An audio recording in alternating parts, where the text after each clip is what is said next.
Stewardship. For many, the word stewardship is synonymous with money. While money is a major part of stewardship, stewardship is a much broader subject than just money. In fact, limiting our thinking to money could be a cause for us to fail in our various stewardships. Stewardship is a major theme in the Bible. This may not be apparent at first, but a deeper look will reveal it. Lucifer, for example, had a stewardship. In accordance with Isaiah 14 verses 12 to 17 and Ezekiel 28 verses 12 to 19, it is believed that this highly intelligent and beautiful creature was given the responsibility of protecting the throne of God from any taint of unrighteous, much like the Attorney General is empowered to administer justice. As the anointed cherub that covereth, he was divinely appointed to represent God in his government. Cherub is derived from cherab, to cut or engrave, such as engraving a coin with the representation of the president, king, etc.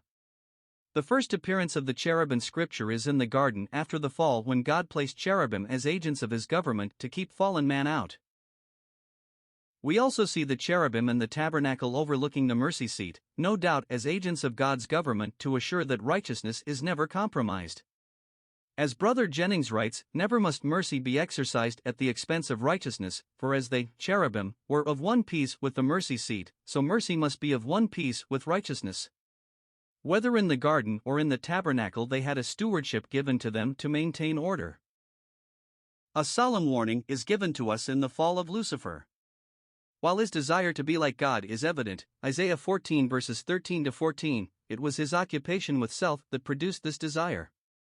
Ezekiel 28 verse 17, his God-given beauties and wisdom became the very things which caused him to fall. So too with us, the very beauty, wisdom, blessings, spiritual gift, etc., with which we are blessed can become the very thing that produces pride and self-occupation.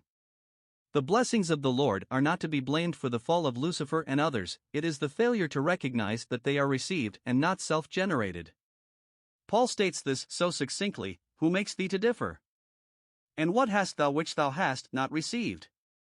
But if also thou hast received, why boastest thou as not receiving?" 1 Corinthians 4 verse 7, those blessed with earthly possessions and those graced with spiritual enablements must be aware that these very God-given blessings can become the very seed from which pride arises. There must be a constant awareness of their source. Adam too had a stewardship. He was made in the image of God, and as such he was God's representative. He had God-given dominion over the whole earth. Genesis 1 verse 26, in addition, he was given a help that was meet or suited for him. God created the woman and brought her to the man, and thus Adam was given another stewardship, that of caring for and protecting his wife. Genesis 2 verse 22, if those of us who are husbands understood our stewardship regarding our wives, we would have a different view toward them and our marriage, for stewards must give a report of their stewardship. Luke 16 verses 1 to 2. Adam also failed in his stewardship. Like Lucifer, he desired a higher position, that of being God. Rather than representing God, he too became self-occupied and sought to be what he was not, nor could become. Since the fall of the first man, man has failed to represent God, both in his behavior and in his religion. Joseph was a faithful steward. It is said of him, Joseph found grace in his sight, and he served him, and he made him overseer over his house, and all that he had he put into his hand. Behold, my master knoweth not what is with me in the house, and he hath committed all that he hath to my hand. Genesis 39 verses 4 and 8, Joseph was faithful even in the absence of his master. What an example to us who await our master's return. Luke 19 verse 15. In contrast with the first man Adam, the second man Christ fulfilled his stewardship with absolute perfection. He who is God was not self-occupied with his glory, but rather was willing to lower himself and take the form of a servant, and to be made in the likeness of men. And being found in fashion as a man, he humbled himself, and became obedient unto death, even the death of the cross. Phil 2:6-8, he could say, I have finished the work which thou gavest me to do. John 17 verse 4, truly a faithful steward. 1 Corinthians 4 verse 2. All Christians are stewards. It is true whether we realize it or not. Accountability goes with stewardship. Each of us will give an account for those things which the Lord has placed under our care and direction.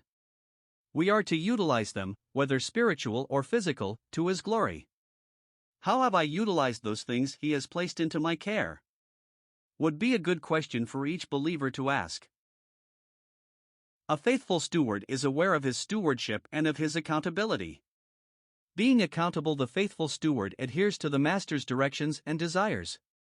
He utilizes his God-given abilities. He is available when the master calls. This requires a brokenness, a dying to self and his desires, and a yielding to those of the master. Many saints are unavailable due to the commitment to other interests, business, sports, hobby, social life, etc. Lastly, a faithful steward will have the aim of honoring the Lord. Paul said, "For me to live is Christ." He also said, "It is a very small thing that I should be judged of you, or of man's judgment, I judge not mine own self. For I know nothing by myself, yet am I not hereby justified, but he that judgeth me is the Lord." 1 Corinthians 4 verses 3-4, his primary concern was what the Lord thought of his work. What he and others felt about his labor was immaterial. Stewardship goes well beyond my money and ultimately includes my very being. It is not only what I will do with those things which God have placed in my care, but what I will do with my very life. Only one life soon will be passed. May we be found to be faithful stewards.